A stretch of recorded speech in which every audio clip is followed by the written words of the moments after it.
Let's talk the Minnesota Vikings and how the New York Jets can win. Inside, and a beauty! Hall running free! Brees Hall inside the 10! He's gonna score!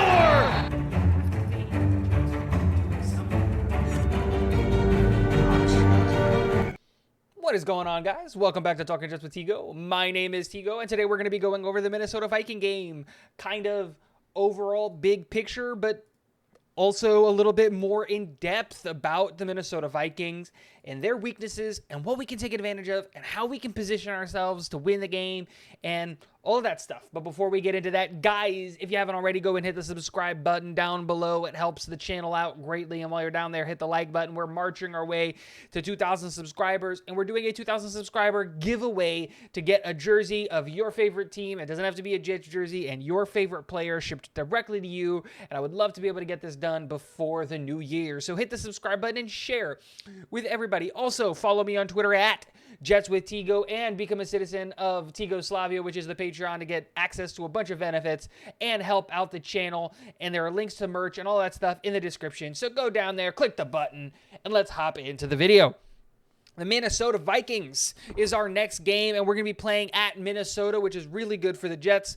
One, because we don't have to deal with the playing at MetLife and the field at MetLife, which I'm not the biggest fan of, but also because it's a dome in Minnesota. So we don't have to deal with the weather and we don't have to deal with the elements. So we're not going to have to play in the pouring rain like we did last week. And so we're going to have clean weather. We're going to have a clean environment, and we're not going to be scared of people's knees exploding because the turf in Minnesota is better and it's a dome. So I think that's a great benefit, and we're a great away team as the New York Jets. We're one of the better away teams in the NFL. Let's talk about Minnesota, because Minnesota has a lot of really interesting things that when you want to talk about, because objectively they should have one of the better offenses in the NFL, right? They have insanely good high-flying talent. When you look at their overall, what they have, Justin Jefferson, in my opinion, is the best wide receiver in the NFL. They've got Dalvin Cook. Adam Thielen is one of my favorite just players, purely like just in the NFL, period. They traded for TJ Hawkinson at the trade deadline, who's an excellent tight end in this league. Darisaw is by far and away one of the best left tackles in the league, and the rest of their offensive line just plays exceptionally well. I don't know if I mentioned Dalvin Cook, but Dalvin Cook is there obviously in the backfield, and he does great things. And you can tell that the real thing limiting the Minnesota Vikings from achieving their full potential of being this super dominant football team is Kirk Cousins, right? And that's not a dig on Kirk Cousins. He's absolutely adequate, but when you don't have a superstar under center, you don't get superstar under center play, and you need that from the rest of your team. And they're getting it, right? But we saw chinks in the armor, I guess is the best way to say it, right? Earlier on in the year, they lose to the Philadelphia Eagles, a team that's really well built on both sides of the football, and they were able to almost eliminate the offense that Minnesota did. They lost that game 24-7, and then they face a bunch of teams that are either good on one side but not on both sides, and then they're barely squeaking out wins there. The Detroit Lions in week 3, 28-24 win. They're barely beating the Lions. 28-25 win against the Saints. 29-22 win against the Bears. 24-16 win against the Dolphins. 34-26 against the Cardinals. 20-17 against the Commanders. We saw everyone watch that Buffalo Bills game. They barely beat the Buffalo Bills. They get absolutely annihilated by the Dallas Cowboys, 40-3, and then again 33-26, a relatively close game against the Patriots. And the one thing that I keep seeing here is that the team in Minnesota, if they face a good defense, right, if they face a unit that can limit their scoring, their defense can't stop scoring. They have yet to hold a team to like really anything kind of manageable. I think the two most impressive wins they have is against the Commanders and the Dolphins, where they held the teams to 16 and 17 points respectively. But when I look at this Jets team and how they're built, they're kind of built to match up against the Minnesota Vikings really, really well. Let's talk offensively, right? We've got absolute burners on the outside when you look at our wide receivers. And while Evans and Peterson have been okay. Evans on the corner hasn't been great this year, but Patrick Peterson is looking like the Patrick Peterson of old.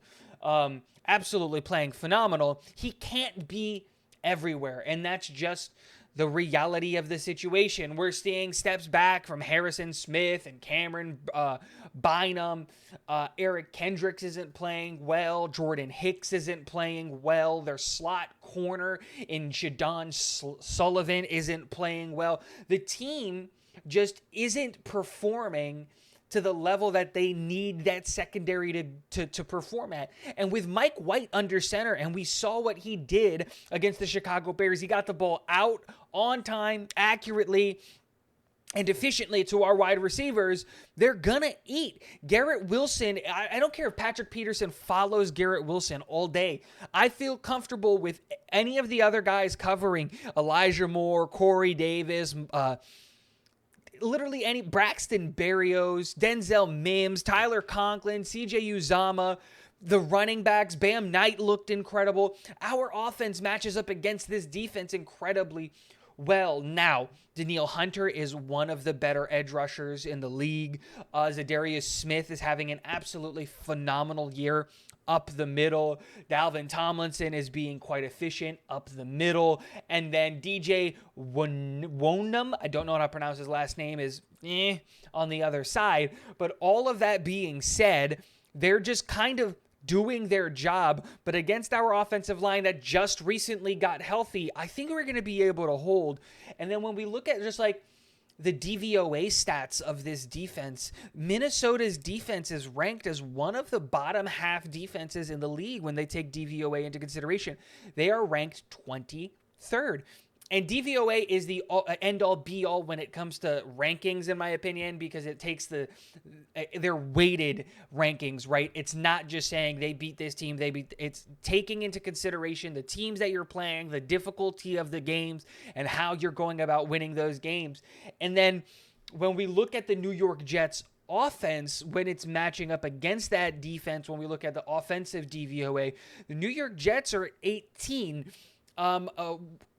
5 points above where Minnesota's defense is. So in theory, the matchup favors the New York Jets when it comes to our defense versus their defense. But now let's look at it on the other way around, how I kind of started the video. And the offensive scheme that they have over there, they've got really two wide receivers, and Adam Thielen is regressing in his age, and I love Adam Thielen and what he's doing, but at 32, you can see that he's lost a step, and he's not getting as many targets as he used to, and he's not as big of a threat as he was before.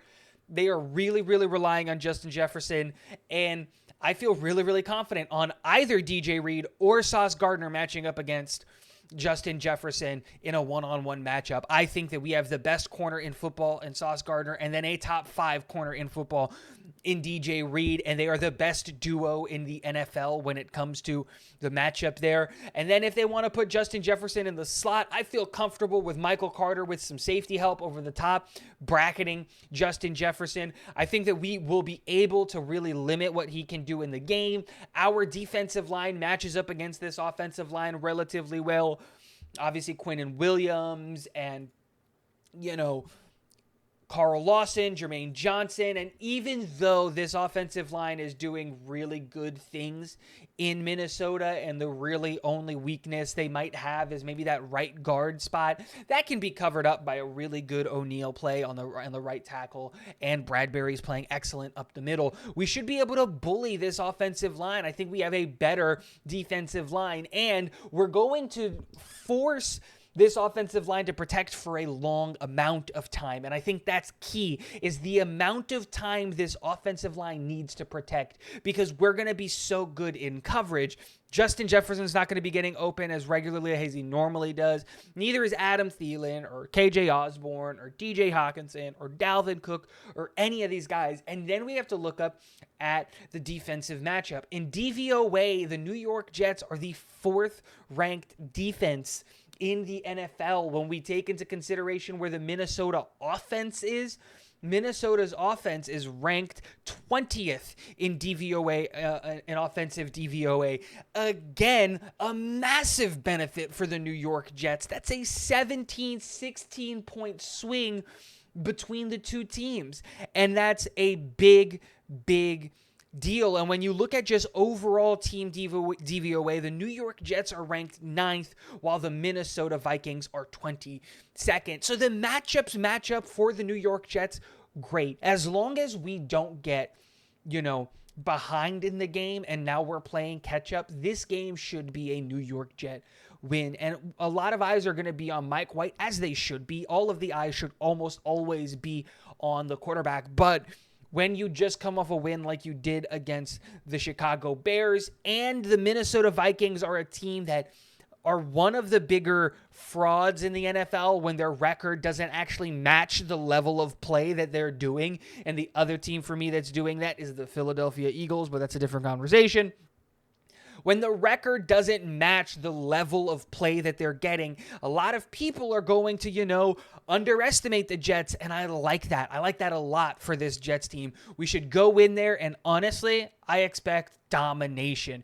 We're better at every position outside of Justin Jefferson and Dalvin Cook. I'll give you them the offensive line, but I think we're better literally everywhere else. I think Mike White is just as good of a quarterback as Kirk Cousins. I think Garrett Wilson is excellent at wide receiver. He's not Justin Jefferson, so I'm not going to say that. Dalvin Cook is probably the best running back, but if we had Breece Hall, we would be winning there. The offensive line in Minnesota, like I just mentioned, is absolutely great, but so is ours. We're back. We're healthy. We match up against Minnesota absolutely fantastically, and I expect a win here. I expect a shootout kind of a game, so I'm going to say that the New York Jets walk away with a win here, 27-17.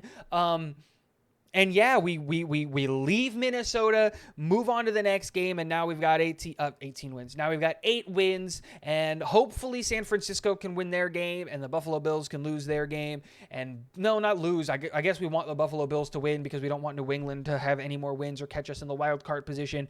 But again, the Jets control their destiny, and beating the Minnesota Vikings is a good step in the right direction to make sure that we make the playoffs. Guys, let me know in the comment section below your opinions. Do you agree with me? Do you disagree with me? And why? Don't just tell me you're dumb, right? Like, you can, I guess, but I love the discussion, and I want to have a back and forth. So let me know in the comment section below. And last but not least, go Jets.